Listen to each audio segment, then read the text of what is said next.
बम के विस्फोट का अर्थ है कि बम के अंदर जो भी शक्ति है, हीट है, जो भी विध्वंसकारी शक्ति है, वह एकदम से और तीव्रता के साथ बाहर निकले और अपना पूरा प्रभाव छोड़ जाए। कई बार एकदम शांत व्यक्ति सभा भरी हुई होती है और एकदम से कोई आकर के गाली दे दे तो एक ऐसा लगता है जैसे कोई विस्फोट हो गया। अचानक आत्मिक रूप से कोई घटना घटित हो जाए। और बगलामुखी साधना में भी जब इसकी सिद्धि प्राप्त होती है तो सिद्धि होने के एक सेकंड पहले तक भी एहसास नहीं होता कि यह सिद्धि प्राप्त होगी। अन्य देवी देवताओं में और गीता साधना में यही अंतर है। अन्य साधनाओं में धीरे धीरे एहसास होने लगता है, कुछ ध्यान लगने लगता है, कुछ चिंतन होने लगता है, कुछ उनके दृश्य दिखाई देने लगते हैं और हमारा ध्यान, हमारा प्रेम, हमारा स्नेह, उसके प्रति अटैचमेंट बढ़ता है और धीरे धीरे धीरे धीरे वह साधना हमारे जीवन में उतरती चली जाती है। मगर महादेवी साधनाओं में और विशेषकर बगलामुखी साधना में ऐसा नहीं है। इसमें साधक बराबर साधना करता रहता है और जिस समय वह दृश्य आंखों के सामने आता है या सिद्धि प्राप्त होती है, उस सिद्धि प्राप्त होने के एक मिनट पहले तक भी एहसास नहीं होता कि यह सिद्धि प्राप्त होगी भी या मैं सही कर भी रहा हूं या नहीं कर रहा हूं या मुझे सफलता मिलेगी भी या नहीं। मगर यह चिंतन कि मिलेगी या नहीं मिलेगी या मैं ठीक कर रहा हूं या नहीं कर रहा हूं, यह जीवन की अपूर्णता की सूचक है। क्योंकि यदि तो सही है, हमारे पांव मजबूत हैं, तो हम सही मंजिल पर अपने पांव बढ़ा रहे हैं, इसमें कोई दो राय नहीं। अचानक से चलते चलते कोई दृश्य मिल जाए, अचानक से जैसे सफलता मिल जाए जिसकी हम उम्मीद नहीं करें, ठीक वैसा ही बिंदु, वैसा ही दृश्य, वैसी ही घटना बगलामुखी देवी की साधना में घटित होती। कुछ क्षणों पहले तक भी यह एहसास नहीं होता कि यह साधना सिद्ध होगी या मुझे सफलता मिलेगी या मैं शत्रुहंता बन सकूंगा या मैं वृत्तियों पर नियंत्रण प्राप्त कर सकूंगा। मगर अचानक से विस्फोट होता है, अंदर एकदम से सारा आंतरिक हृदय प्रकाश से भर जाता है, एक अनिवर्तनीय आनंद महसूस होने लगता है और ऐसा लगता है कि इससे संबंधित जितने भी गुण, जितने भी तथ्य, जितने भी विचारधाराएं हैं, वे सब मुझे प्राप्त होने लगी हैं, प्राप्त हुई। यही साधना की कसौटी है और इसीलिए कहा है कि यह साधना अत्यधिक कठिन है, अत्यधिक सरल है। सरल इस दृष्टि से यदि आपका धैर्य अंतिम क्षणों तक है तो निश्चित रूप से सफलता प्राप्त होगी। और यदि आप में धैर्य की न्यूनता है तो एक क्षण पहले तक यदि आप लौट जाते हैं तो जो मंजिल आपकी केवल कुछ कदमों पर होती है, उसके पास जाते हुए भी आप लौट पाते हैं। इसीलिए इस साधना के बारे में स्पष्ट रूप से कहा है कि साधना को अंतिम बिंदु तक सिद्ध कर लेनी चाहिए। यह नहीं सोचना चाहिए कि मैंने एक महीने तक मंत्र जाप किया है, मुझे कुछ बिंदु दिखाई नहीं दिया है, कुछ प्रश्न दिखाई नहीं दिया है। यह चिंतन करना साधक की कर्तव्य नहीं है, साधक को सोचना नहीं है, क्योंकि यह साधना ही विस्फोटात्मक साधना है, अपने आप में उग्र साधना है, एकदम से तेजस्वी साधना है, एकदम से जैसे पहले कुछ नहीं था। हम यहाँ खड़ा है आपके मेरे बीच में इस टेबल पर, एक सेकंड पहले तक कुछ हलचल नहीं है, आप जिंदा है, मैं जिंदा हूँ, ये सब कुछ सही है। और सिर्फ एक सेकंड में हम फटता है, न आप रह पाते हैं, न मैं रह पाता हूँ, न ये सारा दृश्य रह पाता है। उस एक सेकंड का जो अंतर है, ठीक ऐसा ही अंतर बगलामुखी साधना में होता है। इसीलिए इस साधना में आदमी को अपनी गरिमा, आदमी को अपना महत्व, आदमी को अपनी स्थिति अनुभव करते रहना चाहिए। इस साधना के बारे में कहा गया है कि आदमी अपनी गरिमा से उछले नहीं, उसमें अहम की प्रवृत्ति नहीं आ जाए, उसमें निराशा की प्रवृत्ति भी नहीं आ जाए। हमसे जो बड़े हैं उनके प्रति अवज्ञा नहीं आ जाए, हमसे जो छोटे हैं उनके प्रति तिरस्कार भी नहीं आ जाए। बराबर समशीतोष्ण भाव से साधना संपन्न करना है। मुझे एक पंक्ति इमर्सन की एक पंक्ति है, वो याद आ रही है। अंग्रेजी का एक बहुत बड़ा लेखक इमर्सन, आपने नाम सुना होगा। और वह पंक्ति कम से कम मैंने 20 साल पहले पढ़ी होगी, 18 साल पहले पढ़ी होगी। आज भी वो पंक्ति मेरी आंखों के सामने बिल्कुल साकार है, हृदय पर अंकित है, क्योंकि ये पंक्ति हृदय पर अंकित करने लायक है। इमर्सन ने लिखा है, यदि हमसे बड़े हमारे साथ समानता का व्यवहार करते हैं तो यह उनका बड़प्पन है। हम अपनी उच्छृंखलता प्रदर्शित नहीं कर लेते। सोचने की बात है। और इसको मैं आपको एक उदाहरण देकर के स्पष्ट करूंगा। राजस्थान में एक स्टेट है सिरोही। सिरोही स्टेट के महाराजा बड़े ही समझदार और सौम्य स्वभाव के रहे हैं। उनमें खानदानीपन रहा। एक ब्रह्मचारी जी जो काली के बड़े उपासक थे और अपने आप को काली के उपासक कहते थे, महाराजा ने एक दिन उनको निमंत्रित किया, क्योंकि काले कपड़े पहनते थे। हकीकत में उनको कुछ ज्ञान था नहीं। जिनको ज्ञान नहीं होता है वह आडंबर ज्यादा रखता है। जो नकली चीज होती है उनको बहुत पॉलिश करके दुकान में रखा जाता है। जो चीज बिकती नहीं है उसका एडवर्टाइजमेंट होता है। बिकती उसका एडवर्टाइजमेंट करने की जरूरत नहीं, वो काट लिए 5,000 रुपये खर्च करेगा। बिक रही है, बिक रही है। सोने का एडवर्टाइजमेंट तो होता ही नहीं बाजार में कि सोना खरीदिए। चांदी का एडवर्टाइजमेंट नहीं होता, हीरों का एडवर्टाइजमेंट नहीं होता। क्यों? ऐसी प्लास्टिक की वस्तुओं का एडवर्टाइजमेंट होता है। जो चीज दुकान में नहीं बिकेगी। ठीक उसी प्रकार से महाराजा ने ब्रह्मचारी जी को बुलाया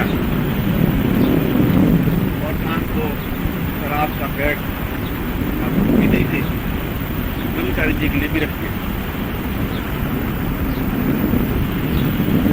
काली के उपासक थे, इसलिए शराब पीना अपना जन्मसिद्ध अधिकार समझते थे। पहले तो उन्होंने बड़ा मुंह नच किया, फिर उन्होंने पैक पी लिया। पीने के बाद उन्होंने पूरा पैक और भर दिया, दूसरा पी लिया, फिर तीसरा पी लिया। और 3 पीने के बाद में उनको काली मैया आई शरीर में। तो वे, उनका नाम विक्रम सिंह जी था, तो विक्कू विक्कू कहने लगे।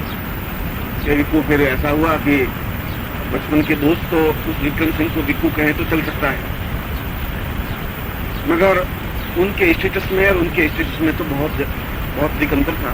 यदि वे काली के सही उपासक होते तब भी बराबर स्टेटस बन सकता था। महाराजा ने कुछ जवाब नहीं दिया, उन्होंने अपनी शालीनता को खोया नहीं। ब्रह्मचारी जी चले गए।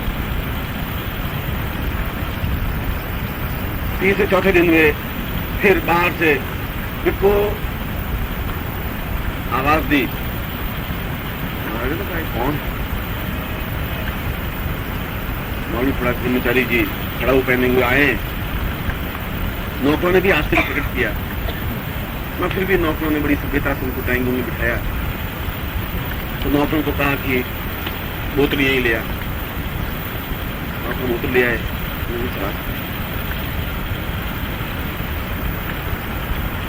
उसके 5-7 दिन बाद ये दृश्य मेरी आंखों के सामने की बात। वे एक दिन कुछ मेहमान बाहर से आए हुए थे और बैठे हुए थे बातचीत में, ड्राइंग रूम में, और वो ब्रह्मचारी जी आ गए और उन्होंने कहा कि विक्को, ऐसा तुम्हें नहीं करना है, ऐसा करना है। ठाकुर साहब ने उठ करके 2 थप्पड़ लगा दिए जो और बाहर निकाल दिया।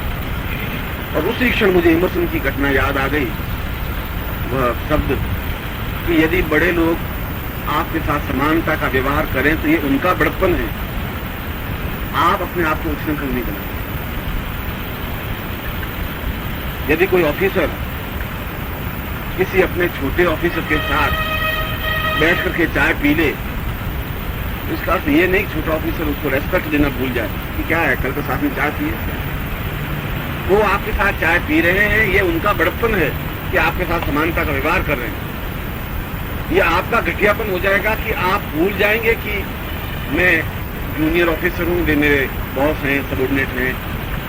यही स्थिति गुरु और शिष्य के बीच में, और यही स्थिति साधक और ईश्वर के बीच में लाती है। यदि हमारे इष्ट हैं तो उनके साथ भी वे आपके साथ समानता का व्यवहार करने लग जाए, इसका अर्थ यह नहीं कि आप कुछ श्रृंखल बन जाए।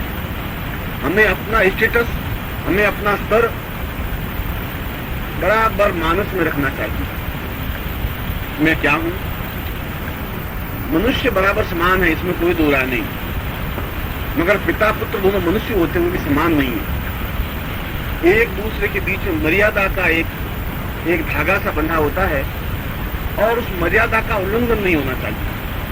और जिस दिन मर्यादा का उल्लंघन हो जाएगा, उस दिन हमारी उच्छृंखलता हो जाएगी, उनकी स्थिति में कोई न्यूनता नहीं है। वह तो हंस करके टाल देंगे,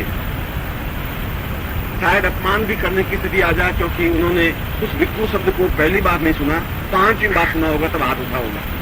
तो 5 बार जब हाथ उठा तो उनको ये बता दिया कि आपकी स्थिति कहां पर। जब मैं आपको ब्रह्मचारी जी कहता हूं तो आपको विक्कू कहने का अधिकार नहीं है, और मैंने 3 बार सुना है तो मेरी शालीनता है, मेरी सभ्यता, मेरा खानदानीपन इस बात को अलाउ नहीं कर रहा था कि तुम्हें थप्पड़ लगाऊं। मगर तुम दूसरों के सामने भी तुम अपनी स्थिति से, अपनी स्थिति को, अपने पावों को नहीं समझे, तब मुझे जवाब देना। घटना बहुत छोटी सी है, मगर जीवन का एक बहुत बड़ा पाठ पढ़ा के चली जाती है। और जीवन का पाठ यह है कि हमें साधना के क्षेत्र में भी और मनुष्यता के क्षेत्र में भी अपनी स्थिति को नहीं भूलना चाहिए। और इसके कई कड़वे अनुभव मुझे हुए। जब भी मैंने शिष्यों के साथ में मित्रवत व्यवहार किया है, वहीं पर मुझे ठोकर खानी पड़ी। मुझे ठोकर इसलिए खानी पड़ी कि उसके बाद वो सीख नहीं पाए, कुछ समझ नहीं पाए। उन्होंने सोचा कि क्या है, गुरु जी साथ बैठ सकते हैं, बराबरी में बैठ सकते हैं। उन्होंने मुझे कहा कुर्सी पर बैठिए, मैं बराबर, वो कुर्सी पर बैठे, मैं भी सामने कुर्सी पर बैठा। और यदि उनसे हंसी मजाक कर ली जाए, चाहे प्रवचन में और चाहे व्यक्तिगत जीवन में, तो वो समझते हैं कि बस अब तो एक ही बात हो गई, इसमें कोई अंतर है ही नहीं। और यहीं पर वह विक्कू वाला शब्द घटित हो जाता है कि अपने स्टेटस को नीचे उतार सकता है। साधना के क्षेत्र में भी व्यक्ति को अपना स्तर नहीं भूलना चाहिए, और ज्यों ही वह स्तर भूलता है त्यों इसका पतन प्रारंभ हो जाता है। मैंने आपको एक प्रयोग लिखवाया था, मैं आपको उसी से संबंधित एक और प्रयोग लिखवा रहा हूं, जो कि महत्वपूर्ण है इस दृष्टि से कि वह हमारे साधना के स्तर को मजबूत बनाए रखता है, हमें नीचे नहीं गिरने देता, हमें अपने स्टेटस से, अपने स्तर से नीचे गिरने की स्थिति नहीं बनाने देता। यद्यपि इसमें आपका विचार, आपका चिंतन ज्यादा उपयोगी रहेगा।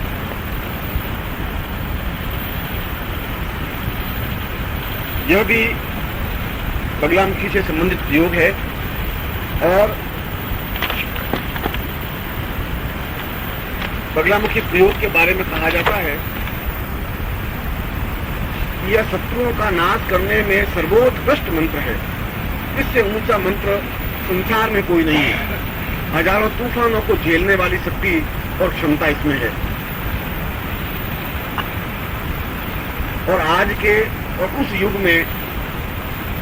में प्रबल शत्रु होता था सामने, चाहे पड़ोसी राज्य का हो सकता है और या हमारे शहर का कोई हो सकता है। आज के युग में शत्रुता व्यक्तिगत रूप से होने के साथ साथ मुकदमेबाजी में भी उतर गई। कोई हमारे ऊपर अकारण मुकदमा कर लेता है, किसी पर हम मुकदमा कर लेते हैं, और मुकदमे में भी सफलता प्राप्त करना बगलामुखी साधना के माध्यम से संभव है।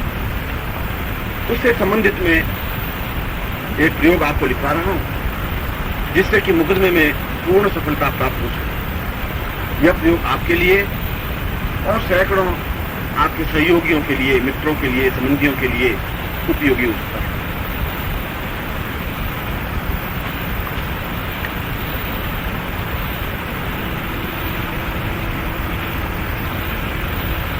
इसमें भी सियार सिंगी का ही प्रयोग होता है,